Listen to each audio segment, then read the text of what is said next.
Merci, Monsieur le Président, très chers collègues, Monsieur le ministre du Travail, Monsieur le ministre des Finances, Monsieur le directeur du budget, Monsieur le ministre Michel Mini-Manofeu. D'abord, je salue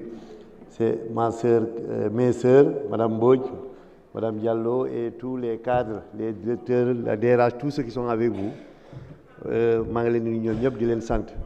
Monsieur le ministre,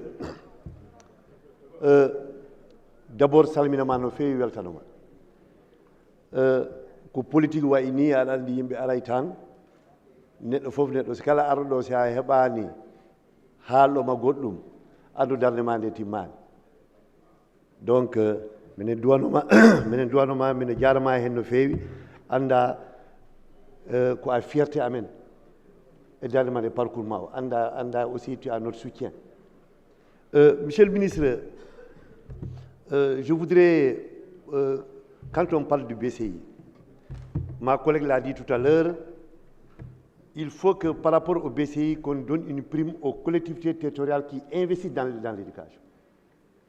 Monsieur le ministre des Finances et du Budget, c'est important. Une collectivité, parce que quand je vois, quand on parle de mur de clôture, quand on parle d'entretien d'une classe, ça, ce n'est pas le rôle du ministère. En tant que maire, je sais que ça, c'est le rôle des collectivités territoriales. Dans le cadre du BCI, il faut quand même qu'il y ait une prime aux collectivités territoriales.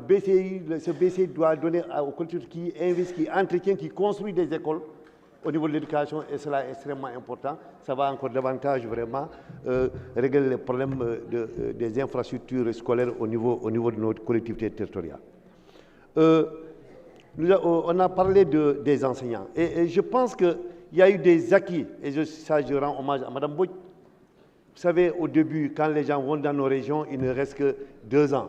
Maintenant, nous sommes, je pense, à 4 ans. Je pense qu'il faut l'augmenter aussi, Monsieur le ministre. Il faut aller jusqu'à 5 ans, 6 ans.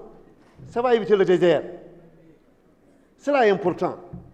Parce que quand les gens, dès qu'ils font 2 ans, maintenant 3 ans, ils demandent à revenir à Dakar ou revenir dans la région de Thiès.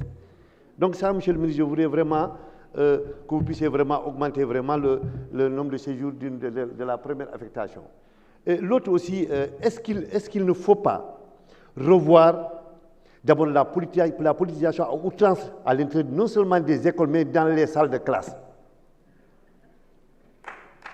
Il faut revoir ce système. Je pense que le ministère de l'Éducation aurait beaucoup plus à gagner des surveillants qui ne sont pas des enseignants, qui seront dans les établissements scolaires pour voir, pour évaluer, pour voir quels sont les enseignants qui disent aux élèves sortez, allez-y casser, allez-y faire ceci, au lieu de les enseigner, ils les enseignent à la violence. Et les conséquences sont là.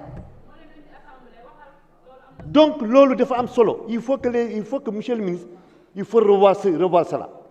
L'autre point, c'est par rapport même aux enseignants. Moi, je suis pour davantage encore, il faut augmenter les salaires des enseignants. Mais il faut quand même, je pense, aller vers quand quelqu'un exerce dans le public, qu'il ne permet pas d'exercer dans le privé. Ça permettra au privé aussi de recruter. Il faut qu'on ait le courage d'aller vers cela.